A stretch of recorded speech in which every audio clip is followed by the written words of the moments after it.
Hello, comrades. Welcome to this unannounced live on the Revolution Report.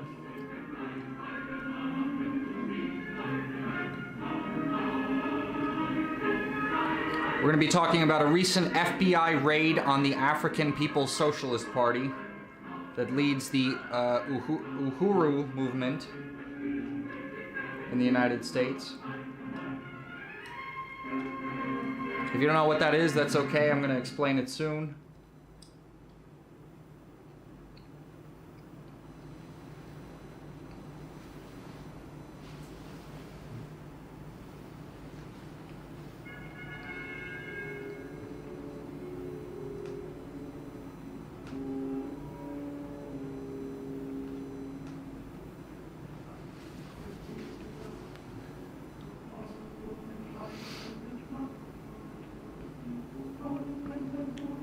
We'll get into the live stream in just a couple minutes, probably after this song finishes, so we can wait for some more people to come on.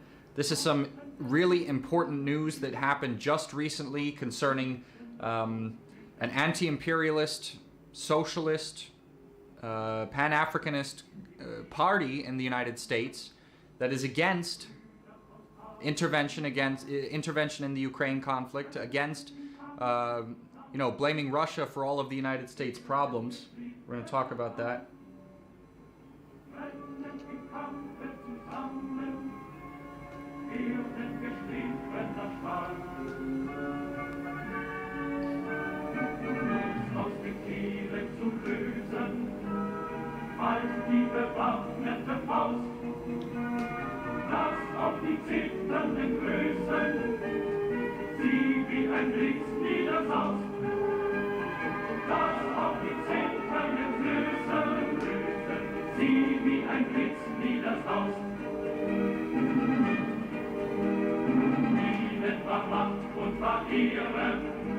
Hello there, unknown misanthrope. Thanks for joining us on the live stream.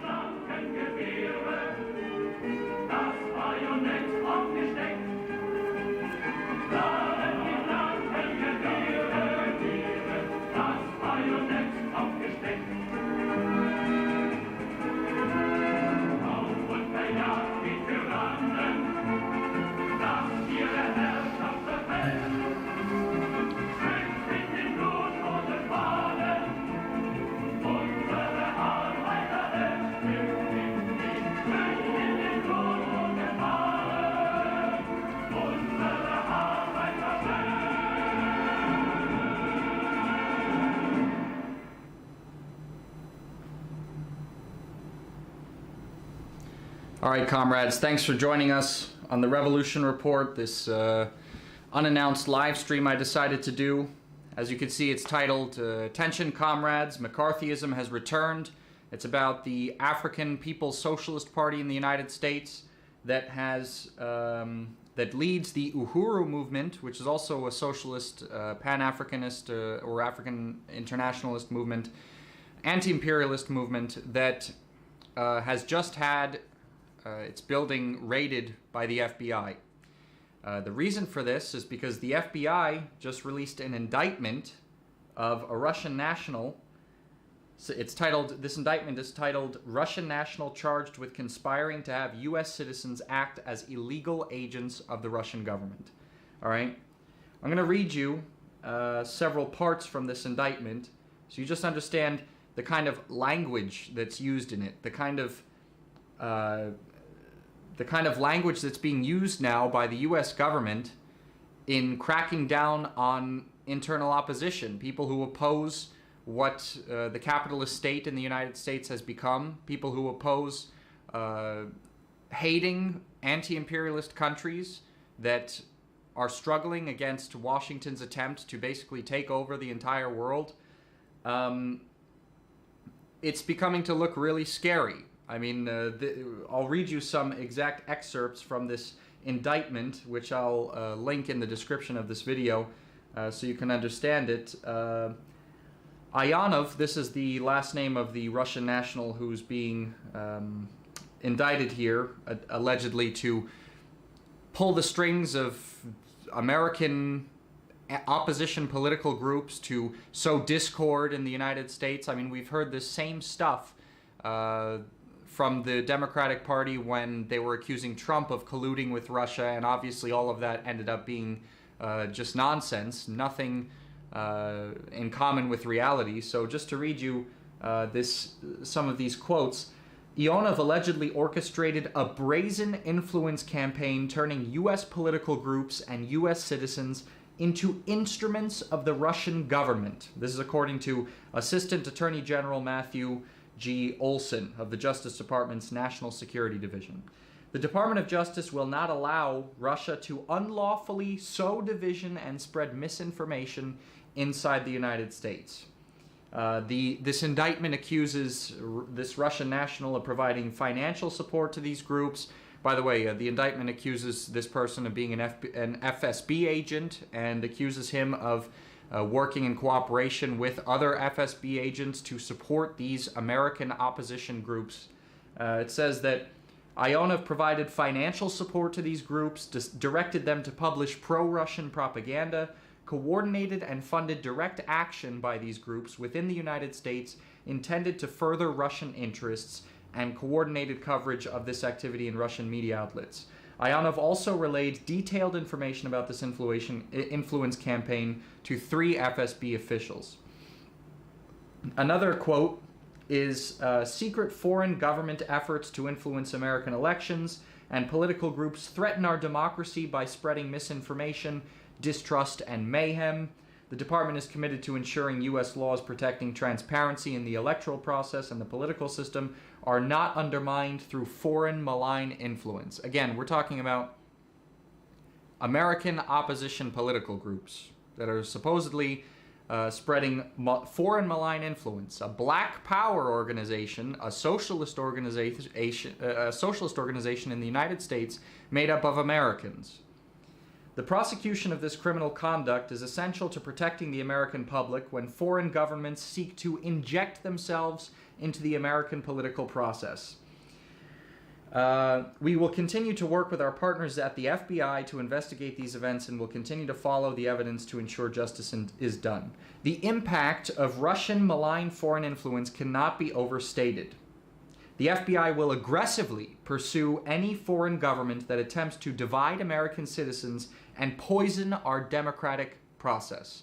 I mean, year after year, the kind of rhetoric from the FBI, from the Justice Department, from the United States just begins to sound more and more fascistic. It's like as if they don't understand that people are not criticizing U.S. foreign policy because they're Russian agents or because they're Chinese agents or because they were brainwashed by the FSB or some secret police of a totalitarian state. They're challenging that foreign policy because of the way it affects their own lives in the United States. And this is actually connected to a video I want to share with you all. It's actually an excerpt of what a representative from the African People's Socialist Party had to say after they were raided by the FBI. Take a listen. This time, this is what you want to make it about. Russia is the big bad guy. Russia's the problem. Russia is not in my community doing any of this stuff to me. It's not the reason why me as an African woman is catching hell. It's just not. It's not responsible for that. And that's what we have to make clear. That's what we have to make clear. So what she's saying basically is that, her party is focused on domestic issues in the United States, and Russia is not. Russia's not the one that's making the lives of people in the United States miserable, specifically black people in the case of the African People's Socialist Party, because obviously African Americans have it a lot harder than white workers in the United States as well. And this is just showing a really alarming trend in terms of how the United States government is now relating to anti-imperialists, which, even if they're not overtly supportive of the Russian government, they have a lot of things in common with the Russian government's positions when it comes to Washington, because Russia is an anti-imperialist country. They don't want Washington to, impede on their national sovereignty. They don't want them overthrowing governments on their doorstep, establishing fascist-backed governments like in Ukraine, like in 2014, and then basically leading up to the necessity of armed conflict, which was what happened in the case of Ukraine, where Russia had no choice but to launch a special military operation to protect its national sovereignty because of what the United States and NATO and Europe did back in 2014 when it supported an overthrow of the Ukrainian government that was propped up by neo-Nazi groups, armed neo-Nazi groups. Americans do not want to foot the bill for that nonsense. And in that case, the Russian government and American citizens have common ground. And that's exactly why I, for example, work at Russia Today. I'm an American. I was born in America. I love my country. But Russia Today is a Russian media outlet, right? But what does Russia Today focus on? It focuses on anti-imperialist political concepts in the United States that are aimed against American imperialism. And this means that the Russian line and the line of American opposition activists, they intersect in a lot of ways. And now, because the United States government obviously sees that, they're ready to lump them all in one basket and say that anyone who defends Russia in any way is potentially connected to the FSB, potentially connected to the Russian state apparatus, connected to the FSB, connected to the military, whatever. And that qualifies as malign foreign influence and can therefore be repressed using the arm of the state that serves that function, the FBI.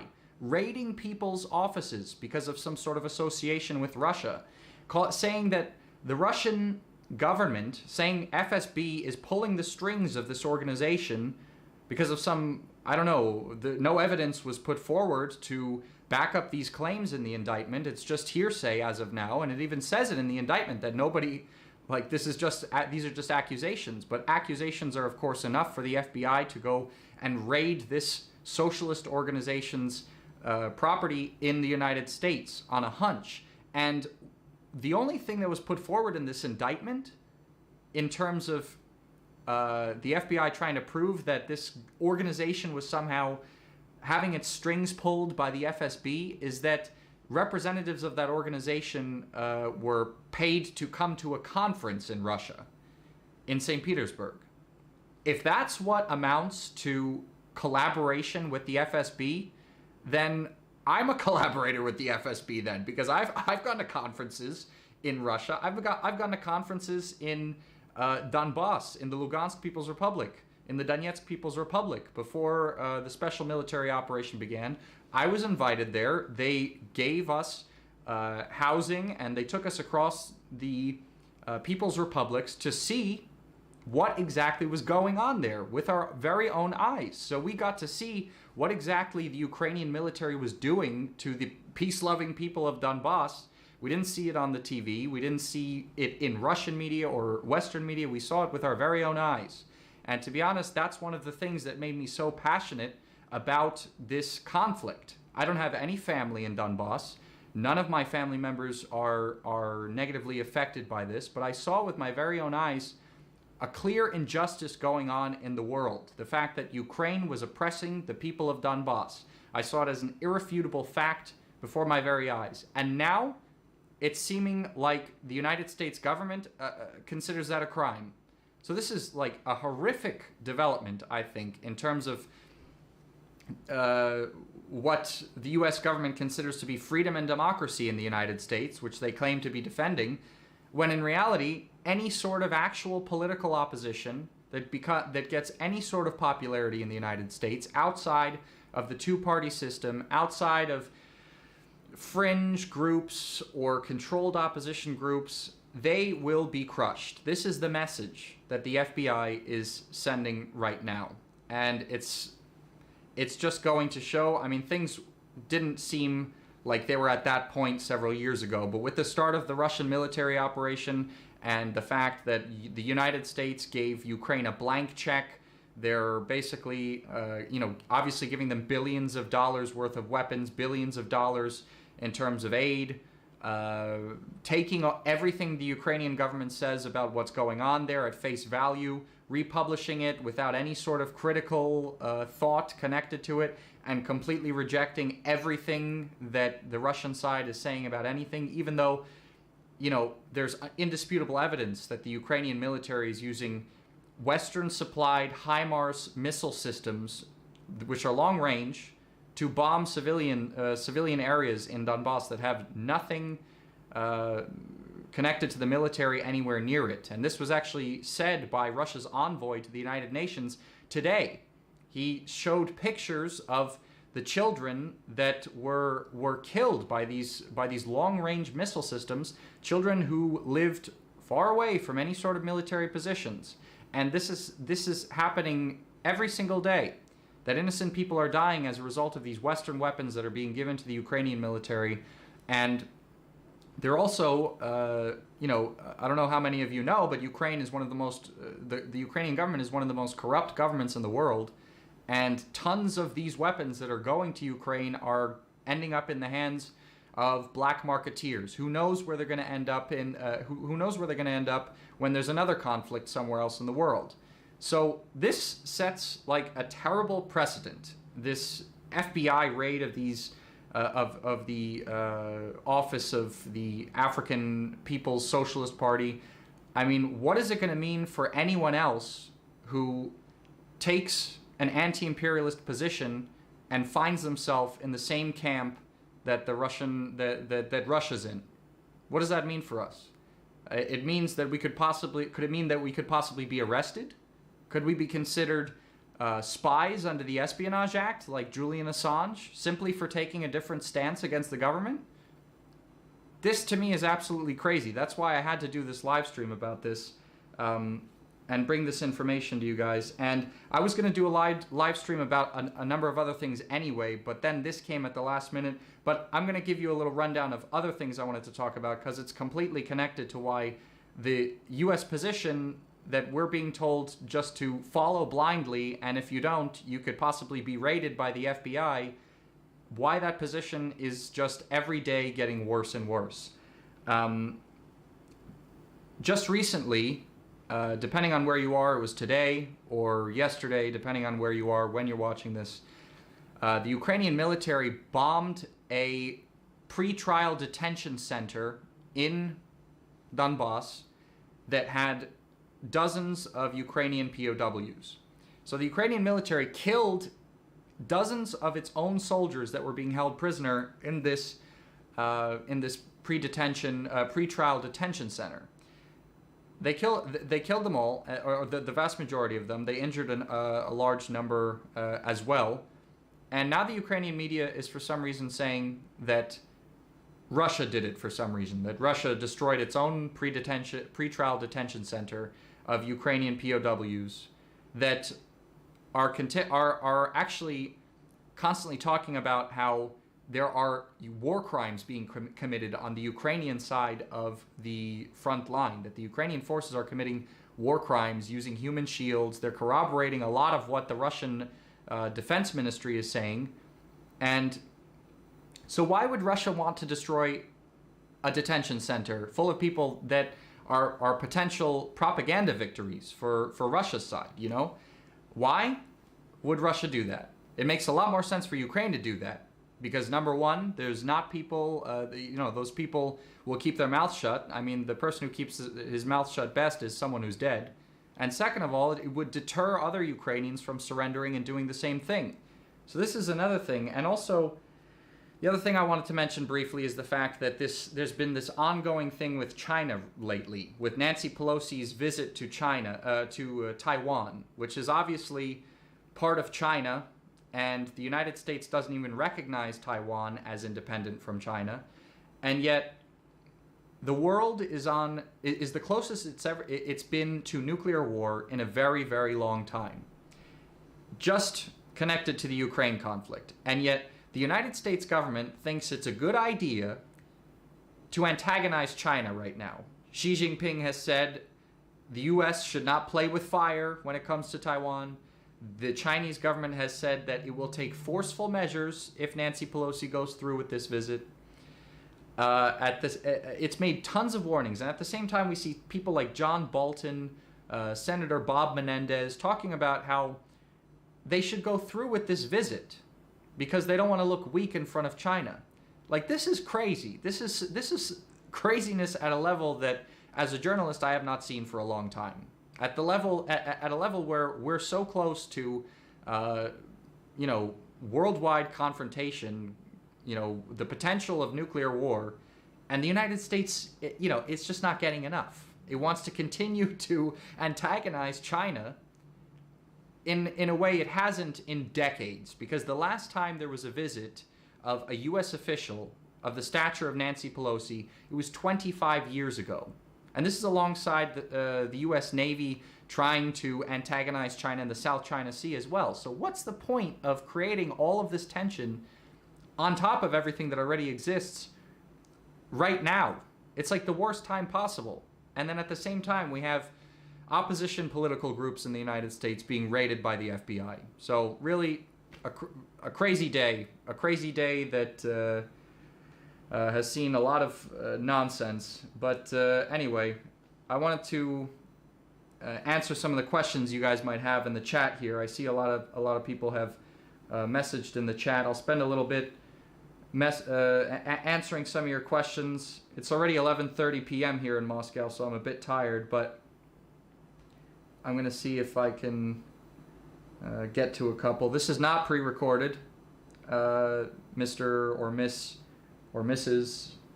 Aline OneTube. This is not live. I mean, this is live. It's not pre-recorded. I'm from the United States. Do I have an Instagram? Yeah, I do have an Instagram. Follow me on Donyanism, or you could follow The Revolution Report on Instagram as well. But Chaotic Crab, I really appreciate the donation. You wrote that the fact that this marginal and relatively obscure activist group is being targeted right now is a very grave omen for the future. Keep up the good work. I really appreciate the support. It is a really grave omen indeed. It's not a really good development. Because really the only people who are actually, friends of the international anti-imperialist movement in the United States are not people that are focusing on identity politics. They're not focusing on, liberal, super niche issues. The true anti-imperialists in the United States are standing against Western aggression aimed towards Russia and China, because those are the two biggest enemies of Western imperialism right now. And if you're not against imperialist advances against those two countries, then you're not an anti-imperialist, and you're really not doing that much in favor of communists around the world as well. So these and the FBI knows that. I mean, the FBI and the U.S. government knows that, and that's exactly why these people are being targeted by the FBI and being called foreign agents or whatever, or saying that they're being manipulated by Russians to sow discord in the United States. I want to end on this idea, basically. The Russians did not come into the United States and try to sow discord. This discord was there already. It was sown by the U.S. government itself, the lack of its ability to rectify the contradictions existing in American society. And it's because of that opposition groups have come up, and opposition has intensified since the coronavirus pandemic, since these unprecedented Western sanctions against Russia and the hostility against China and North Korea that have made the living situation in the West for so many Americans terrible. Terribly bad in comparison to anything that existed for Americans, for example, in the post-World War II era, when a person could support an entire family, buy a house, own a car on one salary, on the salary of a person who didn't even have a college education. We are so far from that, and it's the result of capitalism. It's the result of the worsening conditions of capitalism, imperialism, the highest stage of capitalism, and it's unfortunate that we live in a time period like that. But anyway, guys, thanks for watching. And if you like this video, make sure to like it. Write comments. That helps the algorithm as well. Share it around, please. We want as many people to know about the fact that the FBI is raiding opposition political groups as possible. We want people to know about this. So if you could share this video and let people know, I'd really appreciate that.